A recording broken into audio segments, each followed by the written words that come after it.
कहानी की शुरुआत में हमें एक लड़की को दिखाया जाता है जो तेजी से स्कूल की तरफ जा रही होती है, क्योंकि आज वो अपने स्कूल के लिए काफी लेट हो चुकी होती है। तभी उसकी नजर एक बीस्ट पर पड़ती है जो जानवर की शक्ल वाले इंसान होते हैं। उसे देखकर लड़की सोचने लगती है कि आजकल ये बीस्ट कुछ ज्यादा ही दिखाई देने लगे हैं। लेकिन वो इस बारे में ज्यादा ध्यान नहीं देती और वहां से तेजी से स्कूल की तरफ भागने लगती है।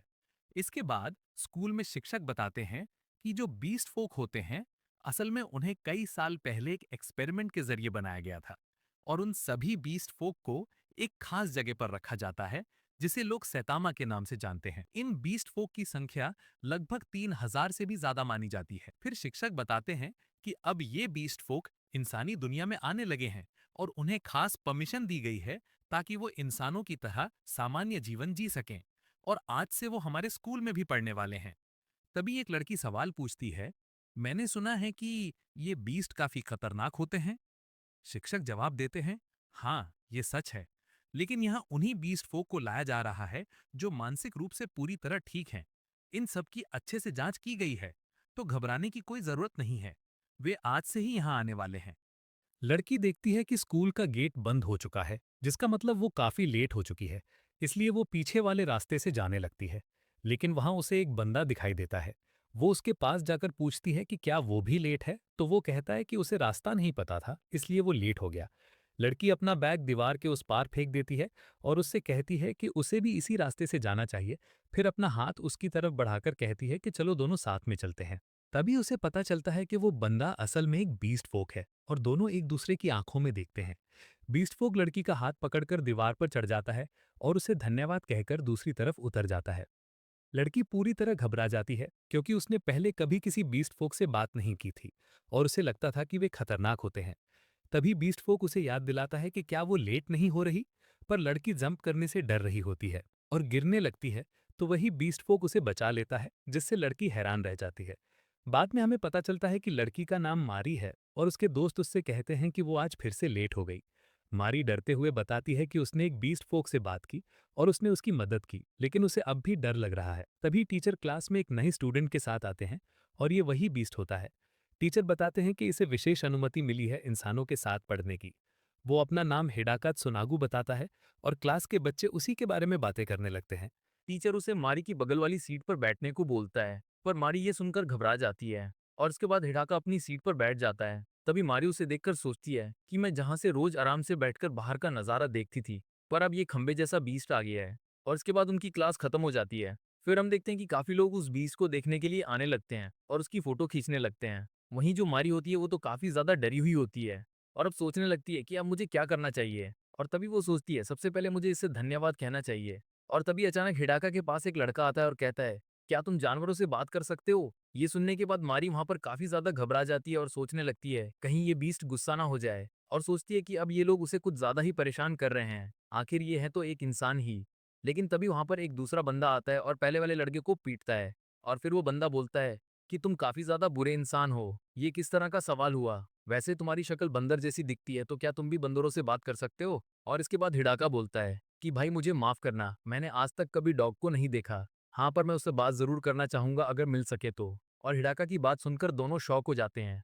और फिर वो लड़का कहता है, इसने तुम्हें इतना कुछ कहा, क्या तुम्हें बिल्कुल भी बुरा नहीं लगा? तब हिडाका कहता है, इसमें बुरा मानने वाली कौन सी बात है? फिर वो लड़का सोचता है कहीं ये मुझे इग्नोर तो नहीं कर रहा। फिर वो हिडाका को अपना नाम यूकी हीरो बताता है, लेकिन हिडाका उसे फिर से इग्नोर कर देता है। वहीं मारी का पूरा ध्यान इस पूरे समय उन्हीं लोगों पर होता है। तभी मारी की फ्रेंड्स उसे बुलाने लगती हैं। फिर मारी वहां से जाते वक्त सोचती है, चाहे वो कितना भी ज्यादा अजीब हो, लेकिन पढ़ाई करते समय वो काफी ज्यादा फोकस लग रहा था। इसके बाद हम मारी को घर जाते हुए सोचते हैं, देखा जाए तो मेरी जिंदगी एकदम नॉर्मल है। मतलब मैं स्कूल जाती हूँ, दोस्तों से बातें करती हूँ, पढ़ाई करती हूँ और आखिर में वापस घर आ जाती हूँ या फिर कहीं घूमने के लिए चले जाती हूँ। लेकिन आज जो हुआ वो बिल्कुल भी नॉर्मल नहीं था। मुझे लगता है मुझे उससे बात करनी चाहिए। फिर तभी उसकी नज़र हिडाका पर जाती है, जिसको कुछ बंदे परेशान कर रहे होते हैं। हिडाका उन दोनों से कहता है, माफ करना, क्या मैं अब घर जा सकता हूँ? पर वो लोग उसे आगे नहीं जाने देते हैं और उसका मजाक उड़ाने लगते हैं। तभी हिडाका उन्हें चकमा देकर भागने की कोशिश करता है, मतलब कि वो उनसे लड़ाई नहीं करना चाहता था। लेकिन तभी मारी उसके सामने आ जाती है, जिससे हिडाका अपना संतुलन खो बैठता है और नीचे पानी के अंदर गिर जाता है। मारी भी वहां पर काफी ज्यादा घबरा जाती है और वो नीचे की तरफ भागने लगती है और सोचती है शायद ये मेरी वजह से हुआ है, मुझे उसे बचाना चाहिए। वो देखती है कि हिडाका को तैरना नहीं आ रहा था, इसलिए वो सीधा पानी में कूद जाती है और वो हिडाका को बचाकर बाहर ले आती है। तभी हिडाका कहता है, तुम आखिरकार करना क्या चाह रही थी? तब मारी कहती है, मैं बस तुम्हारी मदद करना चाह रही थी। तब हिडाका कहता है, ये काफी ज्यादा खतरनाक था, तुम्हें ऐसा नहीं करना चाहिए था। लेकिन फिर मारी कहती है, तुम मेरी वजह से नीचे गिर गए थे और मुझे लगा कि तुम्हें तैरना नहीं आता है, इसलिए मैंने ऐसा किया। तब हिडाका कहता है, उसमें तुम्हारी कोई गलती नहीं थी और वैसे भी मुझे तैरना आता है, बल्कि तुम डूबते डूबते बची हो। और इसके बाद मारी अचानक से हिडाका से धन्यवाद कहती है, मतलब कि सुबह के लिए धन्यवाद करती है, जिस पर अचानक से हिडाका की पूंछ हिलने लगती है और वो अपनी पूंछ को काबू में करने की कोशिश करता है। और ये मूवमेंट सच में काफी ज्यादा फनी होता है। और वो शर्माने लगता है और बोलता है कि जिंदगी में पहली बार किसी इंसान ने मुझे धन्यवाद कहा है, इसीलिए सबके लिए धन्यवाद करना चाहता हूँ। फिर इसके बाद मारी उससे पूछती है, क्या तुम्हें उन लड़कों पर गुस्सा नहीं आया? हाँ, मुझे गुस्सा तो आया, पर मुझे पता है इंसान ऐसे ही होते हैं। पर मैं नहीं चाहता कि वे मुझे एक मॉन्स्टर समझे, इसलिए जो कुछ भी होता है मैं उसे अपना लेता हूँ।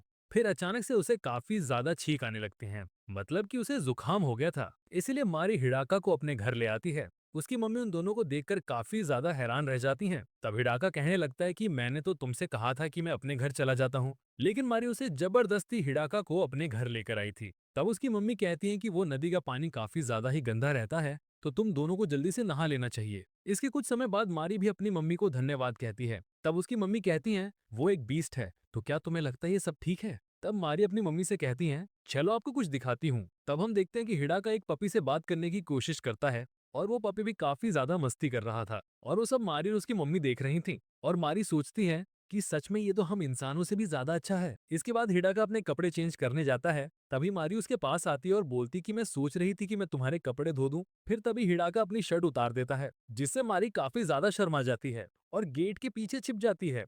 और तभी हिडाका बोलता है कि तुम्हें शर्माने की कोई जरूरत नहीं है, तुम यहाँ पर आ सकती हो, और वैसे भी ये घर तुम्हारा ही तो है। फिर मारी सबसे पहले कपड़े धोने लगती है और साथ ही वो चुपके से हिडाका की तरफ देखने लगती हैं और सोचने लगती है कि सच में इसकी बॉडी तो काफी ज्यादा कमाल की है, मतलब कि मारी पूरी तरह से उस पर फिदा हो गई थी। और फिर सोचती है कि ये मैं क्या सोच रही हूँ।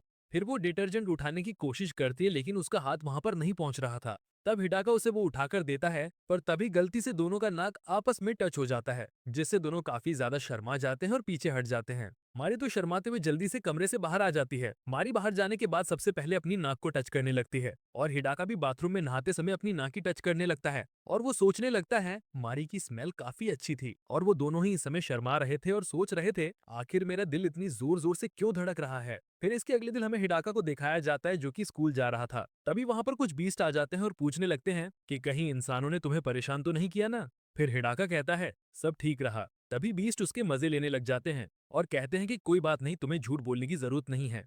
इस पर हिडाका उन पर चिल्लाने लगता है और कहता है मुझे अब 3 साल वहां बिताने हैं, तो मुझे कोई दिक्कत नहीं है। फिर वो वहां से चला जाता है और हम देखते हैं वहां पर कड़ी सुरक्षा होती है ताकि कोई बीस्ट बिना परमिशन के बाहर ना जा सके। और इसके बाद हिडाका हमें स्पोर्ट्स में दिखाया जाता है और सच में वो काफी तगड़ा खेल रहा होता था। वहां मौजूद सभी लोग काफी ज्यादा हैरान थे और उसकी टीम के प्लेयर भी काफी ज्यादा खुश थे।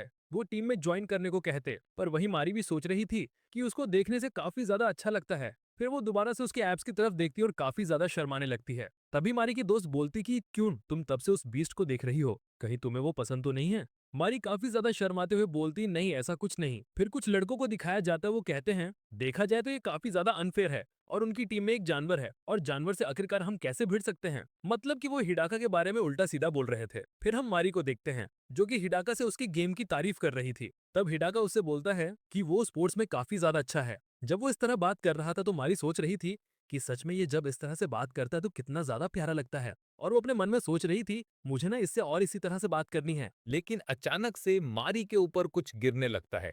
तब हमें पता लगता है कि कुछ लड़कों ने ये जानबूझकर किया था ताकि वो हिडाका को परेशान कर सके और वो उन्हें वहां पर बंद कर देते हैं। अंदर हम देखते हैं कि हिडाका ने मारी को बचा लिया होता है। फिर वो मारी से पूछता है कि क्या तुम ठीक हो? तब मारी बोलती है हाँ मैं तो ठीक हूँ। फिर हम देखते हैं कि हिडाका के हाथ में थोड़ी सी चोट लग जाती है। हिडाका फिर गेट खोलने की कोशिश करता है पर वो खोल नहीं पाता है। फिर वो मारी से माफी मांगता है कि उसकी वजह से वो भी यहाँ फंस गई है। मारी कहती कोई बात नहीं, इसमें तुम्हारी गलती नहीं है, और वो उसके हाथ पर पट्टी बांध देती है। फिर मारी कहती तुम्हारा हाथ इतना ठंडा क्यों है? तब हिदाका उसे बताता है कि जब मैं नर्वस होता हूँ तो ऐसा हो जाता है। फिर वो कहता है कि ये पट्टी थोड़ी ढीली है, क्या मैं इसे थोड़ा टाइट कर दूं? तो वो इसे थोड़ा टाइट कर लेता है। फिर वो मारी को बताता है कि जहां हम रहते हैं वहाँ पर कोई हॉस्पिटल नहीं है, इसलिए हम अपना इलाज खुद ही करते हैं। जब हालात ज़्यादा खराब होते हैं, तभी हमें हॉस्पिटल लाया जाता है। इसलिए मैं स्कूल आना चाहता हूँ, ताकि मैं एक डॉक्टर बन सकूँ। मैं अपने गाँव में एक हॉस्पिटल बनाना चाहता हूँ, जिससे अपने लोगों की बीमारियों का इलाज कर सकूँ। इसलिए जब मुझे तुम्हारे स्कूल में पढ़ने का मौका मिला, तब मैं बहुत खुश हो गया। पर अब मुझे लगता है कि ये इंसान मुझे यहाँ आसानी से रहने नहीं देंगे। मैं हमेशा शांत रहने की कोशिश करता हूँ, लेकिन फिर भी लोग मुझे परेशान करते रहते हैं। और हिदाका की ये सब बात सुन के मारी थोड़ी इमोशनल हो जाती और सोचती है, सच बताऊं तो मैंने हिदाका की मन की बात सुनी और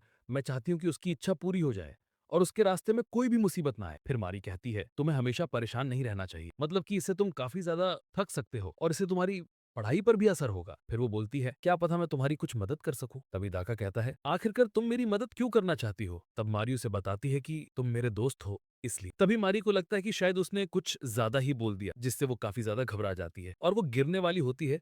तभी हिदाका उसे सही टाइम पर पकड़ लेता है। इसके बाद हिदाका कहता है, क्या तुम सच में मुझसे दोस्ती करना चाहती हो। हिदाका ना इस टाइम पर बहुत ज्यादा खुश होता है और ब्लश करने लगता है। तभी उन दोनों के बीच का माहौल अच्छा होने लगता है, लेकिन तभी अचानक से हिदाका को कुछ होने लगता है, मतलब कि मारी के अंदर से उसे कुछ अलग सी स्मेल आने लगती है, जिससे वो अपना काबू खोने लगता है और थोड़ा एग्रेसिव होने लगता है। फिर वो मारी की गर्दन को चाटने लगता है, जिससे मारी काफी ज्यादा डरने लगती है और सोचने लगती है, आखिर इसे क्या हो गया है, कहीं ये मुझे खा तो नहीं जाएगा। तभी अचानक से हिदाका मारी के ऊपर अटैक कर देता है। यहीं पर हमारा एपिसोड खत्म होता है। और अब आप लोग बताओ कि आप लोगों को ये एनिमे कैसा लगा। वैसे सीरीज की स्टोरी आगे काफी ज्यादा मजेदार होने वाली है, तो आप लोग इस सीरीज को आखिर तक देख सकते हो।